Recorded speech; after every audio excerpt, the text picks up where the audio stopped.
Kumaon commissioner के सामने जिस तरीके की दो राजनेताओं की घटना घटी है, उसको लेकर के राजकुमार ठुकराल ने बड़ा आरोप लगाते हुए सोशल मीडिया पर पोस्ट कर कहा है कि मेरी हत्या करने की साजिश है। आइए आपको वो तस्वीर दिखाता हूं और उन्होंने अपने सोशल मीडिया हैंडल पर क्या कहा है। सभी सम्मानित नागरिकों, आज मतदाता सूची के गहन पुनरीक्षण के संदर्भ में एसआईआर को लेकर एक बहुत ही अति आवश्यक बैठक कुमाऊं मंडल के आयुक्त कमिश्नर साहब श्री दीपक रावत जी को कलेक्ट्रेट परिसर में लेनी थी। हम लोग उस बैठक की तैयारियों के संदर्भ में गए थे क्योंकि हमारे 5000 नामों पर आपत्ति आ गई थी और उस आपत्ति के निस्तारण के संदर्भ में नियम 14 और नियम 13 के नोटिस अभी तक आपत्ति संबंधी लोगों को नहीं जा पाए थे। इस संदर्भ में उस बैठक में गए थे। उस बैठक में पहले हम सब लोग पहुंच चुके थे, 5-6 लोग, और उस बैठक में राजेश शुक्ला आते हैं पूरे समर्थकों के संग जिला अधिकारी कमिश्नर साहब को ज्ञापन देने, और जब ज्ञापन देते हैं तो उसके बाद वो भी उस बैठक में बैठ जाते हैं और उस बैठक में वो कहते हैं तिलकराज भेड़ के बारे में कि इनके जो गुंडे हैं और कांग्रेस के गुंडे हैं, ये आपत्तिकर्ताओं को हड़का रहे हैं, डरा धमका रहे हैं, गालियां दे रहे हैं, जान से मारने की धमकी दे रहे हैं। मैं उनकी बात सुनता रहा, लेकिन जब उन्होंने अनर्गल बातों का प्रयोग किया और तभी ऊपर से शिव अरोड़ा आ गए, रुद्रपुर के विधायक, उन्होंने आते ही हमारे आपत्तिकर्ताओं को जान से मारने की धमकी दी जा रही है, गालियां दी जा रही हैं, उनको धमकाया जा रहा है। तो मैंने कमिश्नर साहब को कहा, मैंने कहा आदरणीय कमिश्नर साहब, कौन है वो कांग्रेस के गुंडे जिन्होंने धमकी दी है?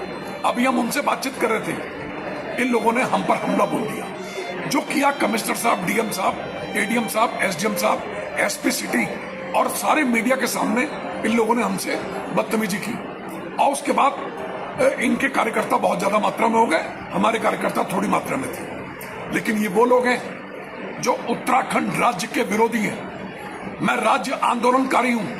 21 दिन तक राज्य आंदोलन के दौरान मुझे फतेहगढ़ सेंट्रल जेल में रखा गया। आज राज्य आंदोलनकारी का दमन कर रहे हैं, आज कांग्रेस का गुंडा कहा जा रहा है। इनको शर्म आनी चाहिए।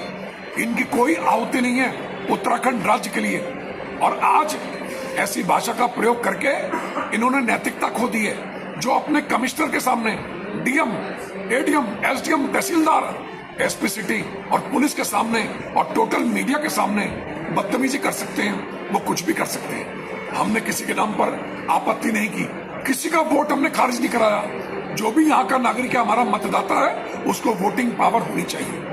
लेकिन आज ये मेरी हत्या कराना चाहते हैं। एक सजा याफ्ता मुजरिम जिसका नाम है मोहित कक्कड़, और उस व्यक्ति ने रुद्रपुर के एडवोकेट और गल्ला मंडी में निवास करने वाले श्री केसी अग्रवाल जी के पुत्र की चाकुओं से और पिस्टल से हत्या की।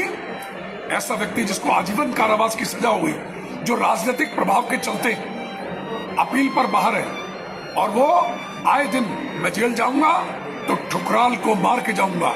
ऐसे आपराधिक तत्व आज इनके साथ घूम रहे हैं और ये नैतिकता खो चुके। डर के मारे रात को नींद नहीं आती, और आज हार के चलते इन्होंने हमारे 5000 लोगों के नाम पर आपत्ति की है कि वोट ना रहे, ताकि इनकी जीत सुगमता से हो जाए। एक एक वोट रहेगा, लोकतांत्रिक परंपराओं का निर्वहन सब लोग करेंगे, और अधिकारी अगर सत्ता के दबाव में नहीं करेंगे तो मैं अनिश्चितकालीन जिला अधिकारी कार्यालय में भूख हड़ताल पर बैठूंगा। हमें न्याय चाहिए। वो बेचारे नागरिक जिनको यही नहीं पता कि हमारे खिलाफ आपत्ति हुई है, और आपत्ति करने वाले को भी नहीं पता कि उसके द्वारा कोई आपत्ति की गई है। और आज नियम 13 और नियम 14 के नोटिस अभी तक नहीं गए। 13 अगस्त को लास्ट डेट थी, आज 24 अगस्त हो गई। 11 दिन से कोई नोटिस आपत्ति करने वाले को या जिसके विरुद्ध आपत्ति हुई है अभी तक नहीं गए। ये संदेह का घेरा है और हमें न्याय चाहिए, और न्याय के चलते किसी भी स्तर पर जाना पड़ेगा। हम लोकतंत्र की रक्षा के लिए जाएंगे।